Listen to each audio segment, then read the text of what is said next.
Blink number 6. Master mission, leadership, and team, and you can build a great business.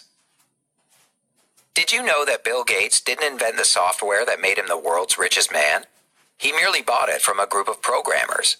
He built a great business, not a great product, and that was the key to his success. Building a business is a matter of mastering 3 things. First, a business needs a spiritual mission to guide it. Henry Ford embodied this. His mission wasn't to make money, though that's exactly what he did, and in vast quantities.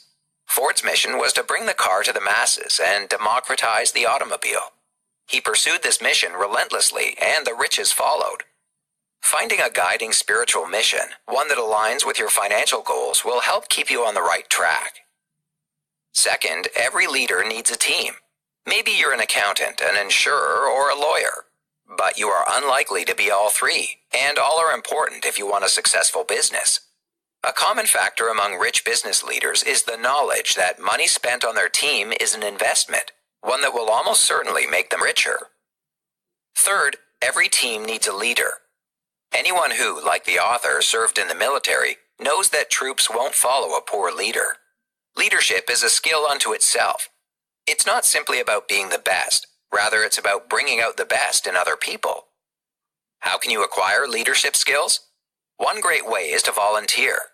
In many groups, no one wants the responsibility of leading. So, whether at work, at a religious institution, or in your community, speak up and volunteer to lead. It's a great way to get feedback and learn where you can improve. There is one more personal skill that is essential if you want to succeed in business, and we'll take a look at it in the next blink.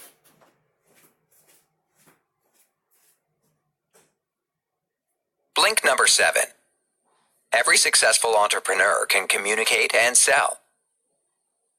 Raising capital, advertising, negotiating, motivating your team, and making sales. What do all these aspects of business life have in common? All are crucial for success, and all require top-notch communication skills. So, how can you become a better communicator? Well, investing time in a sales training program is a proven approach.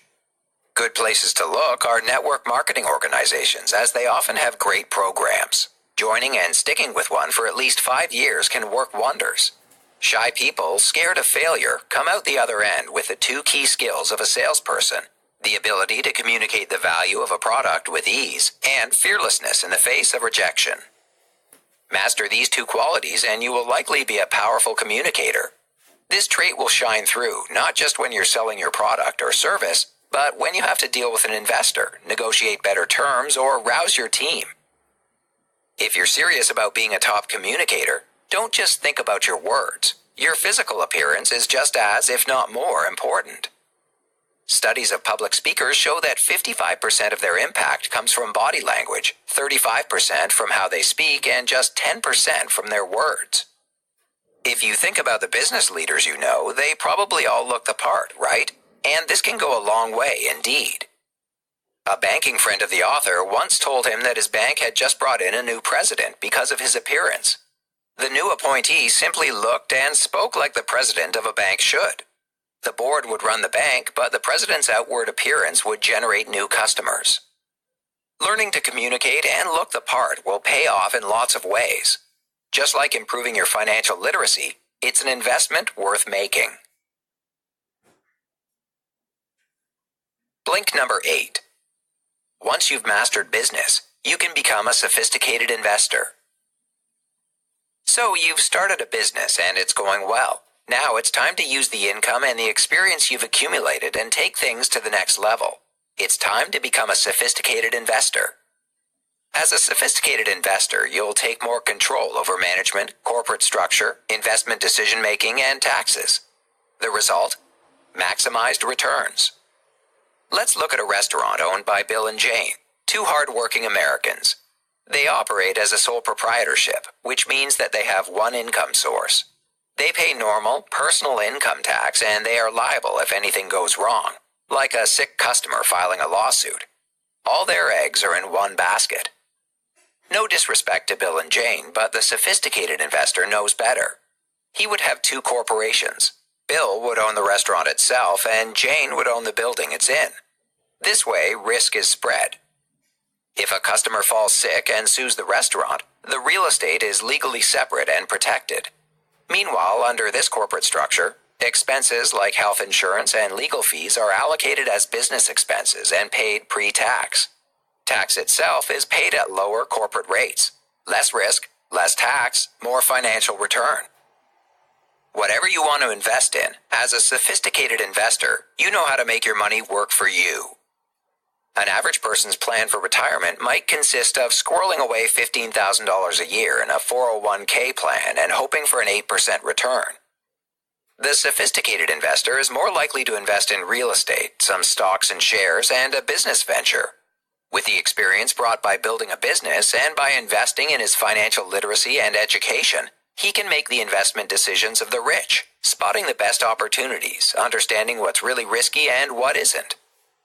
The average approach sees you work for your money. The second approach sees your money work for you. Don't be average.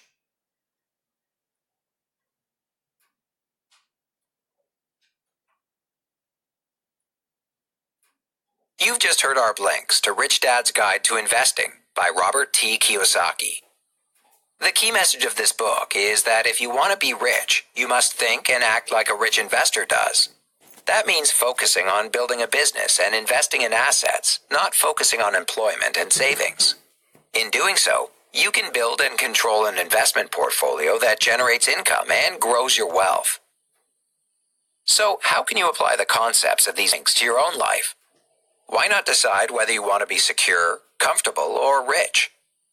Take some time to truly reflect on what your priority is: to be secure, to be comfortable, or to be rich. One is not better than the other, but they represent very different choices and outcomes. Talk to your partner or family and sketch out pros and cons. Being certain in your decision to prioritize becoming rich will give you the mindset you need.